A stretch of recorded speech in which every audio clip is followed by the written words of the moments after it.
faut réunir l'Algérie autour de ce projet commun de construire un État ensemble, de construire un sport ensemble et de construire un avenir serein pour nos enfants et pour tout le monde. Voilà, je vous laisse la parole, messieurs, et après on clôturera le débat. Monsieur Yazid, on n'a pas entendu Monsieur Yazid. Il s'est déconnecté. Apparemment, il a un problème de connexion Internet. Apparemment. Ali, Ali, je te laisse la parole, la jeunesse. Bon, salut tout le monde. Bon, c'est un honneur pour moi d'être parmi vous ce soir et participer à ce débat concernant le développement du football. Bon, personnellement, j'ai qu'un seul avis. Je vais revenir en arrière.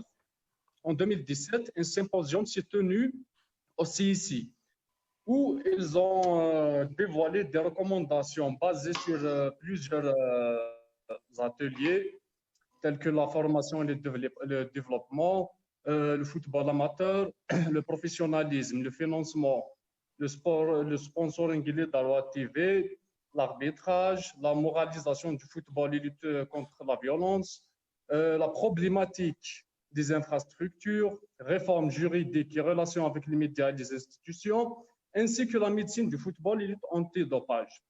Bon, je pense qu'il suffit juste qu'il y ait une vraie volonté politique et mettre en exécution tout ce qui a été planifié ou bien dévoilé lors de ce symposium. Et puis c'est tout. Et surtout, désinstrumentaliser le football et mettre à l'écart tous ces soi-disant présidents et dirigeants qui ne sont que des gestionnaires de subventions et qui ont des missions bien définies à la tête des clubs. Parce qu'ils sont beaucoup plus destructifs que constructifs. Voilà, et merci à vous. Voilà, celui qui veut prendre la parole, je t'en prie, Yazid. Je t'en prie, Nasser. Ouais, juste là, j'ai bien écouté ce qui a été dit, hein, qui est un discours que je connais parfaitement bien et qui est exactement, qui relève réellement du vrai constat.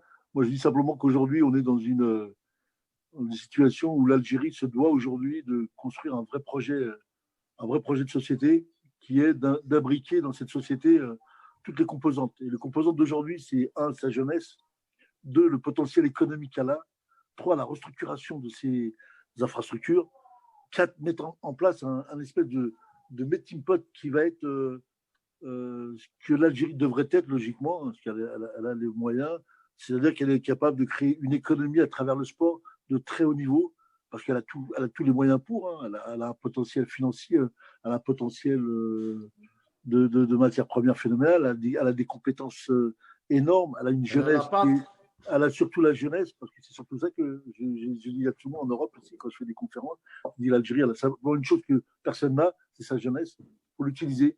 Mais elle doit proposer aujourd'hui, on est à l'heure aujourd'hui de la modification de certains statuts, je crois qu'elle doit intégrer ou elle doit mettre en place ce vrai projet qui va être un projet socio-éducatif, business, sport, de très haut niveau, avec à l'intérieur surtout l'environnement.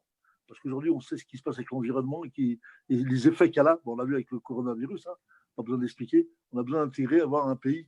L'Algérie doit émerger d'un pays qui doit être sous forme d'un projet qui va être un projet leader dans ce fameux monde-là. Je crois beaucoup, moi, ce qui est possible de faire.